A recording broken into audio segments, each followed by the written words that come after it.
حضرت ابو عباس احمد بن منصور رحمت اللہ تعالی علیہ کو انتقال کے بعد کسی نے خواب میں دیکھا کہ وہ سر پر موتیوں کا تاج سجائے، جنتی لباس میں ملبوس، شیراز کی جامع مسجد کے محراب میں کھڑے ہیں۔ خواب دیکھنے والے نے عرض کی ما فعل اللہ بکا، یعنی اللہ پاک نے آپ کے ساتھ کیا معاملہ فرمایا؟ تو فرمایا کہ میں کثرت سے درود شریف پڑھا کرتا تھا، یہی عمل کام آ گیا، اللہ پاک نے میری مغفرت فرما دی اور مجھے تاج پہنا کر جنت میں داخل کر دیا۔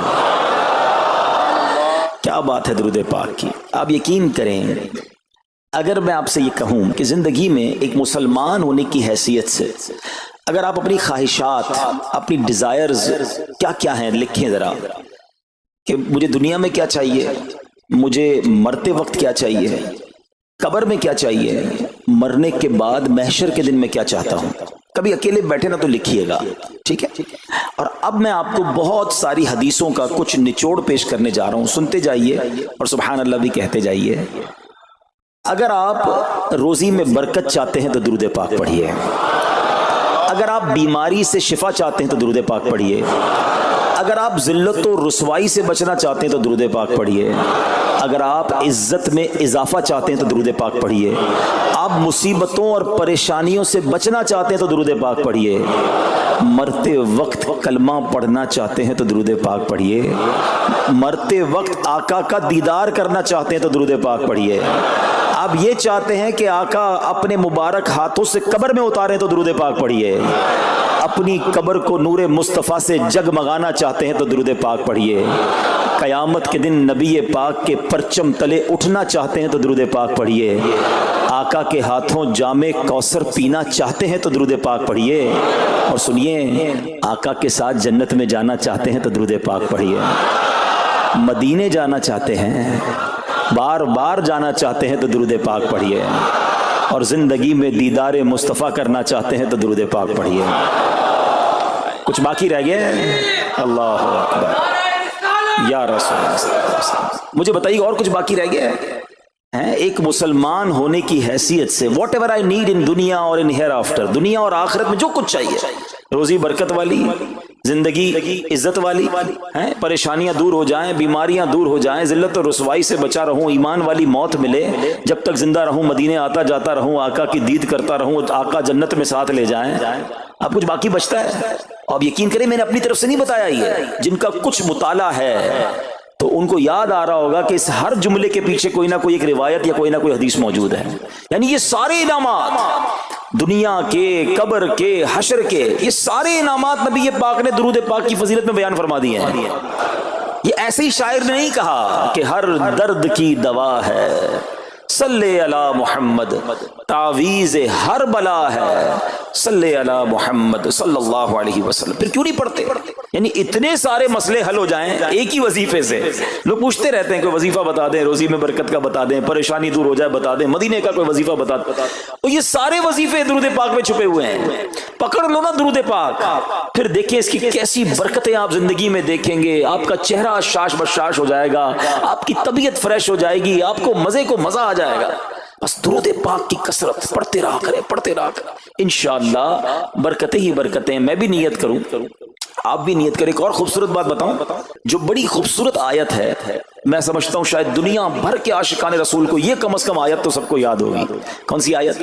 ان اللہ وملائکتہ یصلون علی النبی یا ایھا الذین آمنوا صلوا علیہ وسلموا تسلیما۔ مل کر درود پاک، اللہم صل علی سیدنا ومولانا محمد طب القلوب ودوائها وعافیۃ الابدان وشفائها ونور الابصار وضیائها وعلی آلہ وصحبہ وبارک وسلم۔ اب یہ جو آیت درود ہے نا، شعبان کے مہینے میں نازل ہوئی ہے، تو چلو نیت کر لیں انشاءاللہ اب سے روزانہ کثرت سے درود پاک پڑھیں گے انشاءاللہ۔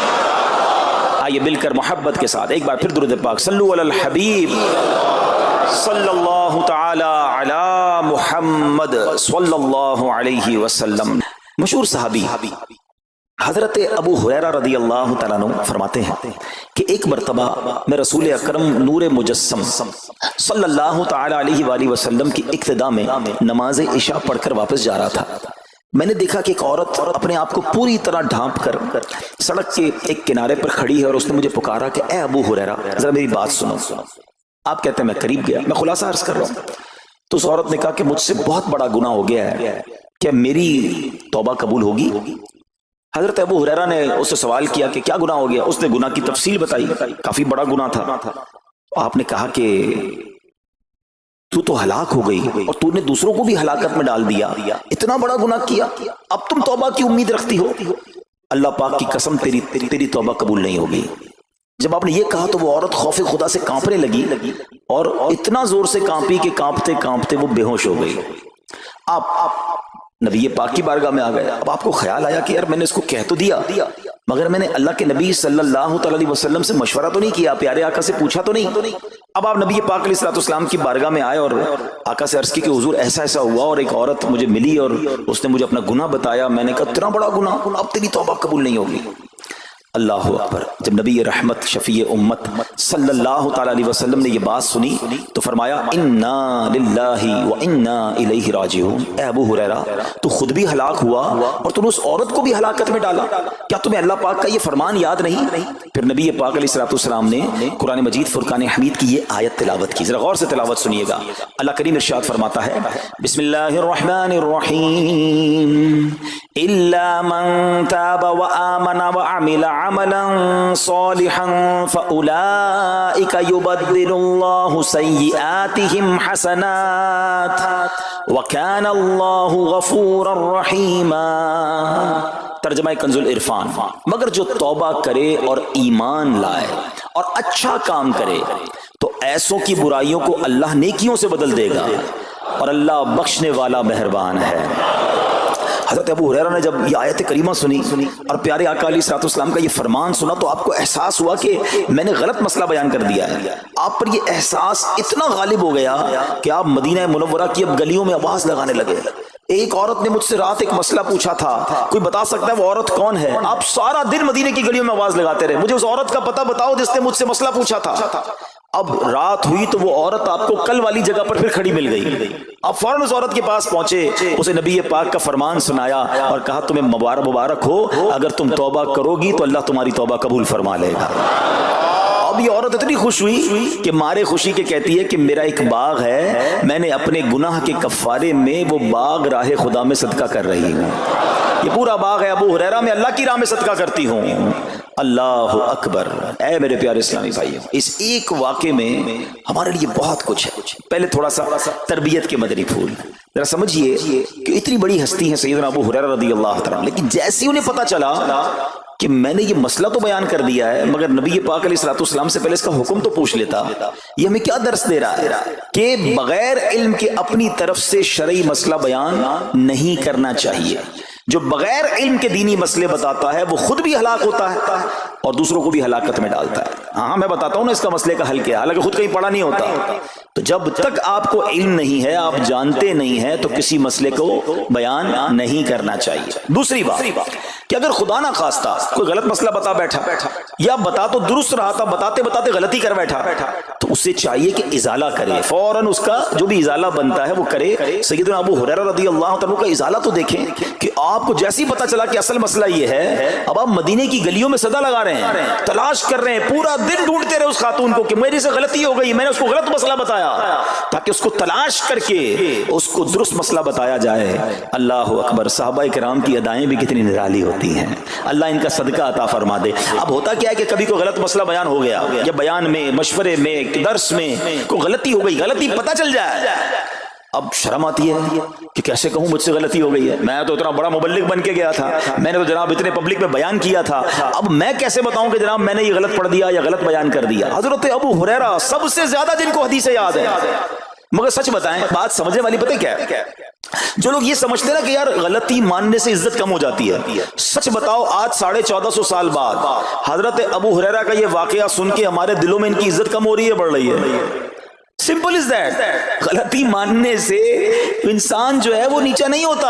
اللہ میرے پیر و مرشد کو سلامت رکھے جن کی برکت سے لاکھوں علماء بن گئے ہیں. مگر آپ اپنے مدنی مذاکرے میں اپنے ساتھ علماء کرام مفتیان کرام کو بٹھاتے ہیں, اور اگر کوئی توجہ دلاتا ہے تو لائیو چینل پر آپ فرماتے ہیں کہ یہ مسئلہ یوں نہیں یوں ہے. کوئی عزت کم نہیں ہوتی جناب. تو سبحان اللہ, دو باتیں سیکھنے کو ملی کہ پہلے بتانا ہی نہیں ہے, اگر نہیں آتا تو اپنی بڑائی مارنے کے لیے بندہ کہتے مجھے نہیں معلوم, واللہ عالم میں نہیں جانتا. اور اگر آپ کو لگتا ہے میں صحیح بتا رہا ہوں اور پھر بعد میں کوئی توجہ دلا دے کہ آپ نے غلطی کی ہے تو پھر اس کو بالکل مانے بھی اور اس کا ازالہ کریں. اچھا, اب علماء کرام نے بڑے پیارے طریقے بتائے. پہلے تو ظاہر یہ تھا کہ بھائی پبلک میں بیان کیا تو پبلک میں جا کر یا گلیوں میں جا کر آپ نے اعلان کیا. اب تو سوشل میڈیا کا زمانہ ہے, کچھ ویڈیو بنا کے ڈال رہے ہوتے ہیں, انسٹاگرام تو ٹویٹر تو پتہ نہیں کیا کیا چیزیں, موبائل فون, فیس بک, یوٹیوب, تو اب غلط غلط مسئلے لوگ شیئر کر رہے ہیں. ایک یہ بڑا مسئلہ پتہ کیا ہو گیا, ہمارے موبائل پہ جیسے ہی کوئی ویڈیو کلپ آیا, کسی کا بھی آیا, یا کوئی پوسٹ آ گئی, کوئی فضیلت ہی آ گئی, نہ چیک کرنا ہے نہ کچھ کرنا ہے, اس کو فوراً فارورڈ کر دینا ہے. حالانکہ اس میں بعض اوقات غلط مسئلے ہوتے ہیں, بعض اوقات غلط حدیثیں ہوتی ہیں, ہمیں پتہ ہی نہیں ہوتا, ہم سمجھتے ہیں آگے شیئر کر دیں. اچھا, شیئر کرنے والوں کا بھی بڑا مسئلہ ہے. اگر کوئی وظیفہ, کوئی نفل, کوئی بھی چیز ہے, خود پڑھنی نہیں ہے, آگے 100 لوگوں کو بھیج دینی ہے, پہلے خود تو پڑھو. اچھا, خود بھی پڑھنے سے پہلے کہاں چیک کروایا؟ تو پلیز یہ شریعت کے معاملات ہیں, اس میں بڑی غلطی ہو سکتی ہے. تو اگر آپ کو کوئی بھی چیز شیئر کرنی ہے تو بیسٹ آپشن یہ ہے کہ دعوت اسلامی .net, یہ دعوت اسلامی کی ویب سائٹ ہے, اس پر ایک گیلری کا آپشن ہے. آپ وہاں جائیے, وہ مفتیان کرام سے چیک ہوئی پوسٹیں پڑی ہوئی ہیں, آپ وہاں سے پوسٹ اٹھائیں, اس کو شیئر کر دیں, بنداز کریں, کوئی ٹینشن نہیں ہے, کیونکہ وہ علماء نے چیک کی ہوئی ہے. مگر ہر آنے والی پوسٹ, ہر آنے والی ویڈیو کو آگے بڑھا دینا, تو مشورہ یہی ہے کہ یہ بڑا سخت معاملہ ہے. کیونکہ یاد رکھیے, قرآن مجید فرقان حمید میں اللہ تعالیٰ ارشاد فرماتا ہے وَمَنْ أَظْلَمُ مِمَّنِ افْتَرَىٰ عَلَى اللَّهِ كَذِبًا, اور اس سے بڑھ کر ظالم کون جو اللہ پر جھوٹ باندھے. اچھا, اس کے بارے میں علماء فرماتے ہیں کہ اللہ پر جھوٹ باندھنے والا سب سے بڑا ظالم ہے. جب ہم کسی کو دینی مسئلہ بتاتے ہیں تو اس کا مطلب کیا ہوتا ہے کہ اللہ نے فرمایا یا اللہ کے حبیب علیہ الصلوۃ والسلام نے فرمایا. اس کا مطلب اگر وہ ایسا نہیں ہے تو یہ اللہ پر جھوٹ باندھنا ہو گیا نا. ہم نے تو کہا مجھے تو پتہ نہیں تھا, کسی نے پوسٹ بھیجی تھی, کسی نے بتایا تھا, اچھا میں نے کہیں سنا تھا. اب کئی لوگوں کی تو عادت پتہ کیا ہے, ان کے ساتھ بیٹھو نا تھوڑی دیر تھوڑی دیر بعد کہیں گے اللہ یہ فرماتا ہے, اللہ نے قرآن میں یہ فرمایا. پوچھو کدھر فرمایا, بولا یہ نہیں پتا, اللہ قرآن میں یہ کہتا ہے. کہاں کہتا ہے بتاؤ نا, آیت دکھاؤ. اللہ نے فرمایا یہ کرنا چاہیے, کہاں فرمایا؟ اپنی طرف سے. اچھا, کیونکہ کہیں سنا تھا, کہیں دوستوں کی محفل میں آدھی بات یاد تھی. ارے ڈرنا چاہیے کہ میں کیسے کہہ دوں کہ اللہ نے فرمایا, میں کیسے کہہ دوں نبی پاک علیہ الصلوۃ والسلام نے فرمایا, جب یاد نہیں, پڑھا نہیں. امیر اہل سنت کی آپ نے احتیاط دیکھی ہے, آپ حدیث کی کتاب منگاتے ہیں کہ پورا دیکھ کر پڑھتے ہیں, مگر یہاں تو اپنی مرضی سے چل رہا ہے معاملہ. خدا کے واسطے ہم سمجھ رہے ثواب کما رہے ہیں, اور ایسا نہ ہو کہ گناہ جاریہ والے کام ہو رہے ہوں. تو میں نے آپ کو آسان حل بتا دیا کہ دعوت اسلامی کے جو آفیشیل سوشل میڈیا کے پیجز ہیں, اگر آپ کو شوق ہے تو وہاں سے کوئی پوسٹ اٹھا لیں, وہاں سے کوئی چیز اٹھائیں اور اس کو شیئر کریں. باقی خدا را ان کاموں کو اپنی مرضی سے آگے نہ کریں, کہیں ہم گناہ گار نہ ہوں. تو ایک بات تو ہمیں اس پورے واقعے سے سیدنا ابو ہریرہ رضی اللہ عنہ کو جو انداز, آپ کی عاجزی, آپ کا ازالہ کرنا, آپ کا اس عورت کو تلاش کرنا, یہ سکھا رہا ہے کہ مسئلہ غلط بیان کرنا کتنا بڑا مسئلہ ہے. اللہ کرے کہ ہم اس کو سمجھیں. اب دوسری خوبصورت بات, آئے ہائے, عورت کا گناہ ہے, بڑا گناہ ہے, مگر نبی پاک نے جو آیت بیان فرما دی اور جو اس تک پیغام پہنچایا کہ توبہ کر لو, میرا رب توبہ قبول فرما لے گا. آئے ہائے میرے پیارے اسلامی بھائیو, کتنا ہی بڑا گناہ کیوں نہ ہو جائے, اللہ سے مایوس نہیں ہونا ہے, اس کی رحمت سے مایوس نہیں ہونا ہے. کیونکہ میرے آقا مدینے والے مصطفیٰ صلی اللہ تعالی علیہ وسلم فرماتے ہیں التائب من الذنب کمن لا ذنب لہ, گناہوں سے توبہ کرنے والا ایسا ہے جیسا اس نے گناہ کیا ہی نہیں ہے. ختم, نل اینڈ وائڈ, ڈیلیٹڈ. اتنی بڑی اللہ کی رحمت ہے کہ بس سچی توبہ ہو جائے نا, اللہ اس کو سارے اس کے گناہ معاف فرما دیتا ہے. حضرت عبداللہ ابن عبید رحمت اللہ تعالی سے روایت ہے, فرماتے ہیں کہ اللہ پاک کے نبی اور ہم سب انسانوں کے والد محترم حضرت آدم علیہ الصلوۃ والسلام نے اللہ پاک کی بارگاہ میں عرض کی, اے رب عز و جل, تو نے شیطان کو میرا دشمن بنایا ہے, لیکن میری اولاد اس کا مقابلہ کرنے کی طاقت نہیں رکھتی. تو اللہ پاک نے فرمایا, اے آدم, آپ کی اولاد میں قیامت تک جو بھی انسان پیدا ہوگا میں اس کے ساتھ ایک محافظ فرشتہ مقرر فرما دوں گا جو انسان کے لیے شیطان کی جو چال ہے اس سے اس کی حفاظت کرے گا. حضرت آدم علیہ الصلوۃ والسلام نے عرض کی, مولا مزید کرم فرما. اللہ پاک نے فرمایا, اے آدم, آپ کی اولاد کو ایک نیکی کا اجر 10 گنا ملے گا. نیکی ایک کریں گے, اجر ملٹی پلائی بائی 10 ہو جائے گا. اور پھر اللہ نے فرمایا اس پہ مزید بڑھاؤں گا، جبکہ گناہ کوئی ایک کرے گا تو اس کے نامہ اعمال میں ایک ہی گناہ لکھا جائے گا۔ اللہ کی شان دیکھو، ایک نیکی اجر 10 گناہ، گناہ ایک لکھا بھی ایک جائے گا۔ حضرت آدم علیہ السلام نے عرض کی مولا اور کرم کر دے، دیکھو شروع سے ہم پر مہربانیاں ہیں۔ حضرت آدم علیہ السلام بھی اپنی اولاد کے لیے اللہ کی بارگاہ میں عرض کر رہے ہیں۔ اللہ پاک نے فرمایا اے آدم، جب تک روح انسان کے بدن میں رہے گی میں اس کی توبہ قبول کرتا رہوں گا۔ جب تک زندہ ہے نا، جب تک توبہ کر لے اس کی توبہ قبول ہو جائے گی۔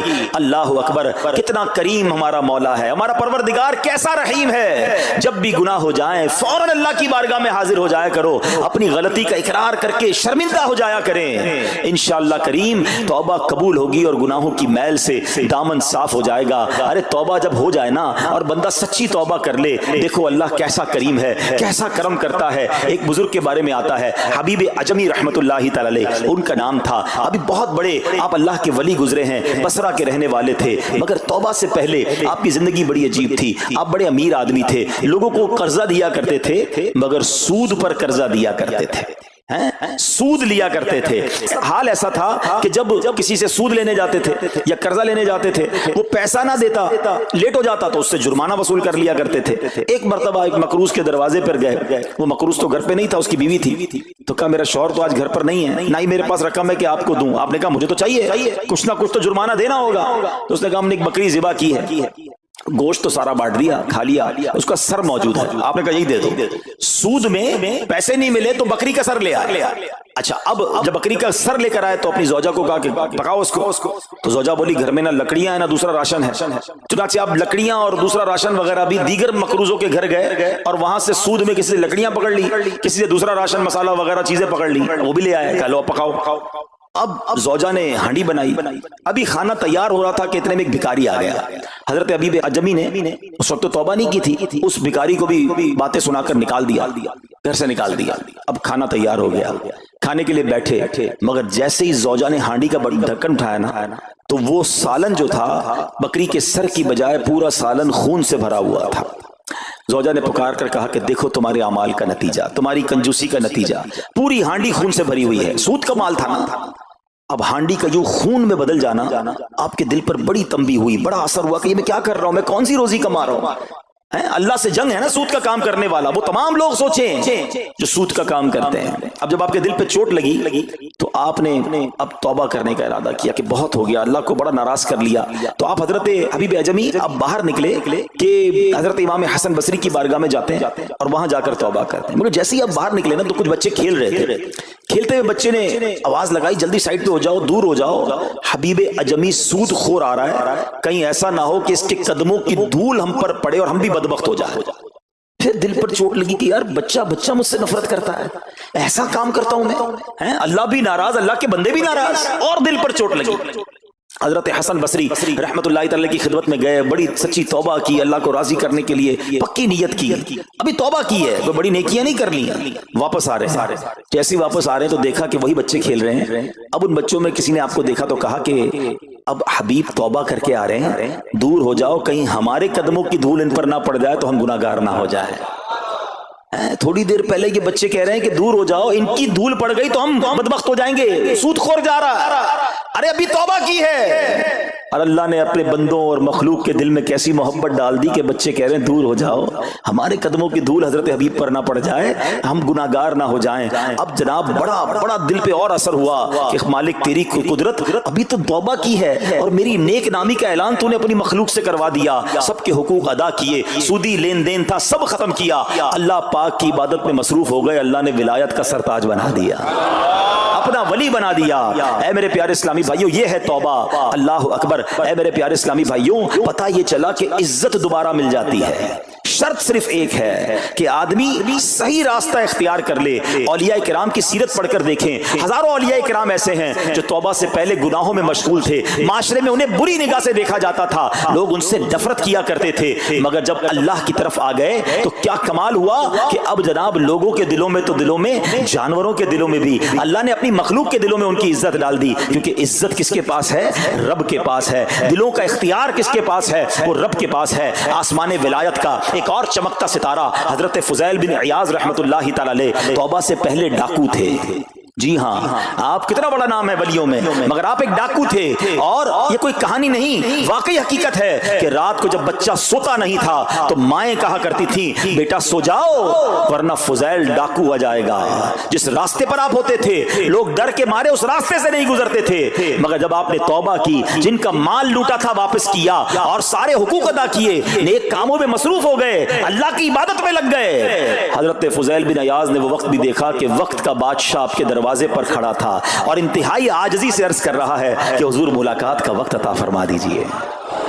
اللہ کی راہ پہ جو چل پڑے، سچی توبہ کر لے، اللہ پھر کیسی عزت عطا فرماتا ہے۔ حضرت بشر حافی کا واقعہ آپ کو یاد ہوگا، آپ توبہ سے پہلے شرابی تھے، شراب کے نشے میں دھت رہا کرتے تھے۔ بڑا خوبصورت واقعہ ہے کہ اللہ کے نام کی جب آپ نے تعظیم کی اور آپ کو یہ پیغام ملا کہ اے بشر تم نے ہمارے نام کو بلند کیا، ہم تمہارے نام کو بلند کریں گے، آپ نے توبہ کی، عبادت میں لگ گئے۔